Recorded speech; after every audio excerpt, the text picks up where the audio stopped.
آپ کو معلوم ہے کہ حضرت موسیٰ علیہ السلام کو جب تورات پر طلب کیا گیا تو کوہ طور پر تورات دینے کے لیے، تو پہلے 30 دن کے لیے بلایا تھا، پھر 10 دن کا اور اضافہ کر دیا گیا، 40 دن ہو گئے۔ فَتَمَّتْ مِيقَاتُ رَبِّكَ 40 لَيْلَةً۔ اس اثنا میں پیچھے فتنے میں مبتلا ہو گئے بنی اسرائیل۔ سامری اس نے ایک ڈھونگ رچایا اور ایک بچڑا جو ہے وہ سونے چاندی کا بنایا ہوا بچڑا ڈھال کر کھڑا کر دیا، اس میں سے کوئی تھوڑی سی آواز بھی نکلتی تھی، کوئی ایسی ہے کہ ہوا گزرتی تھی تو آواز سے آتی تھی۔ کہا یہ ہے تمہارا الہ۔ یہ تو موسیٰ تو بھول گیا کہاں گیا ہے، کوہ طور کے اوپر کس خدا سے ملنے گیا ہے، خدا تو یہ ہے۔ اور بنی اسرائیل کے بہت سے لوگ اس فریب میں آ گئے اور بچڑے کی پوجا کرنے لگے۔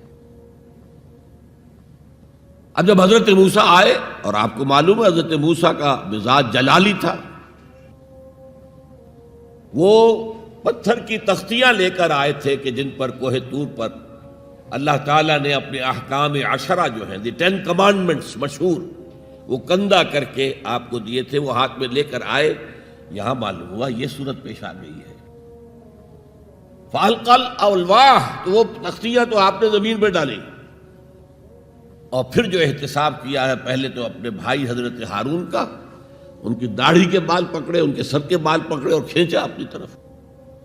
اس نے کہا کہ بھائی مجھے ذلیل نہ کرو لوگوں کے سامنے، میں نے انہیں روکا لیکن یہ تو مجھے قتل کرنے پر تل گئے تھے، اور مجھے اندیشہ یہ ہوا کہ کہیں آپ واپس آ کر یہ نہ کہیں ان فرقت بین بنی اسرائیل، کہ تم نے تو بنی اسرائیل کے درمیان تفرقہ پیدا کر دیا۔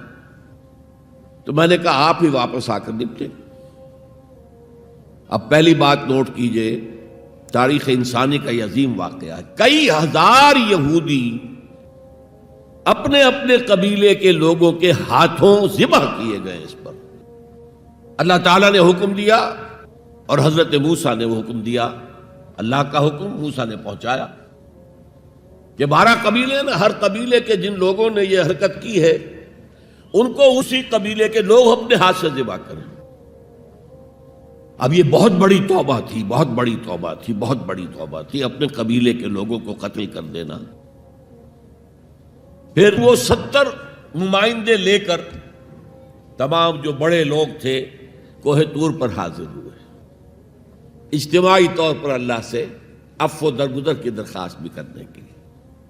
وہاں اللہ نے زبردست زلزلہ بھیج دیا، محسوس ہوا اب سب ہلاک ہو جائیں گے۔ حضرت موسیٰ نے کہا پروردگار تو چاہتا تو مجھے اور اس قوم کو پہلے ہی ہلاک کر دیتا، تو ہمیں نکال کر لایا ہے آل فرعون کے پنجوں سے، تو نے ہمیں نجات دی ہے، تو پروردگار ہمارے لیے اپنی رحمت طے کر دے، لکھ دے، فاکتب لنا، ہمارے لیے طے کر دے، لکھ دے اپنی رحمت۔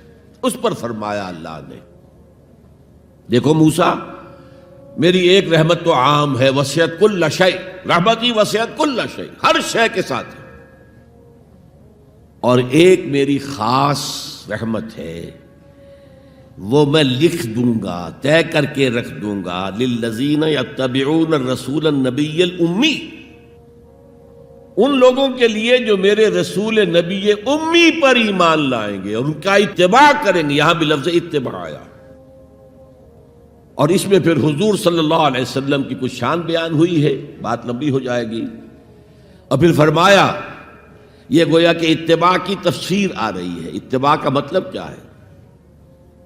فالذین آمنوا بہ وعزروہ ونصروہ واتبعوا النور الذی انزل معہ اولئک ھم المفلحون، تو جو لوگ ان پر ایمان لائیں گے اور جو ان کی تعظیم کریں گے اور جو ان کی نصرت کریں گے، مدد کریں گے، اور جو اس نور کی پیروی کریں گے جو ان کے ساتھ نازل کیا جائے گا، تو وہی ہوں گے مفلحون، وہ ہوں گے کامیاب ہونے والے، فلاح یافتہ لوگ وہ ہوں گے جو یہ 4 رشتے ہمارے اس رسول نبی امی کے ساتھ پختگی کے ساتھ قائم کر لیں۔